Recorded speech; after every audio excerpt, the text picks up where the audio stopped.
मैं कविता चौधरी गंगानगर से आई हूँ और मेरे नर्सिंग भर्ती में 75% है, लेकिन मेरा होल्ड में रखा गया है और हेडलाइन राजस्थान पत्रिका की ये आ रही है कि अदर स्टेट वालों को होल्ड में रखा गया है, जबकि मेरी 10वीं बारी और राजस्थान से ही करी हुई है और मेरी नर्सिंग भी राजस्थान से करी हुई है, मेरी शादी भी राजस्थान में हुई है, मेरे सारे डॉक्यूमेंट राजस्थान के हैं। इसके बावजूद मैं सरकार को चैलेंज कर रही हूँ कि अगर मेरे कोई भी डॉक्यूमेंट में अगर 1.0% भी कोई 0.1% भी कोई आपको लग रही है कहीं की मिस्टेक्स है और कमी है, तो मैं चैलेंज करती हूँ कि मैं ये भर्ती ज्वाइन नहीं करूंगी। लेकिन कोई चैलेंज करने वाली कोई बात ही नहीं है। मैं बता देती हूँ यहाँ सिर्फ धांधली हुई है और हमारी एक ही मांग है कि प्रोविजनल सूची हमें दोबारा चाहिए।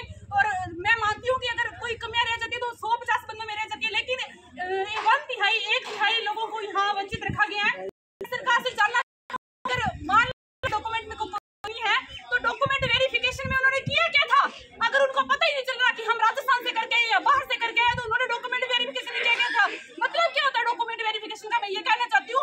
और हमारी प्रोविजनल सूची है वो दोबारा जारी होनी चाहिए। जब तक हमारी प्रोविजनल सूची नए सिरे से जारी नहीं होती है तब तक हम यहाँ से उठने वाले बिल्कुल भी नहीं है। धन्यवाद। नीतू चौधरी है, मैं एएनएम प्रदेश अध्यक्ष हूँ। हम जो भी प्रोविजनल सूची जारी हुई है उससे बिल्कुल भी संतुष्ट नहीं है। हम सब संविदा पे कार्यरत थे और जो एनएचएम की जो ज्वाइनिंग हुई थी सीएसआर के दौरान, उसके अंदर कमेटी बैठाई गई थी, 6 बार वेरिफिकेशन किया गया था। उसके बाद हम लोगों को सीएसआर में ज्वाइनिंग दी गई थी।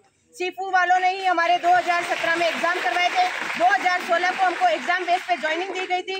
आज 70 से 80% जिन बहनों के थे वो सब आज रोडों पे बैठी है। 61% वालों को ज्वाइनिंग दे दी गई है। आज हम सरकार से ये जवाब चाहते हैं, ये कहाँ का न्याय है? जब कोविड जैसी वैश्विक महामारी आई थी तब यही बहनें आप लोगों को सेवाएं दे रही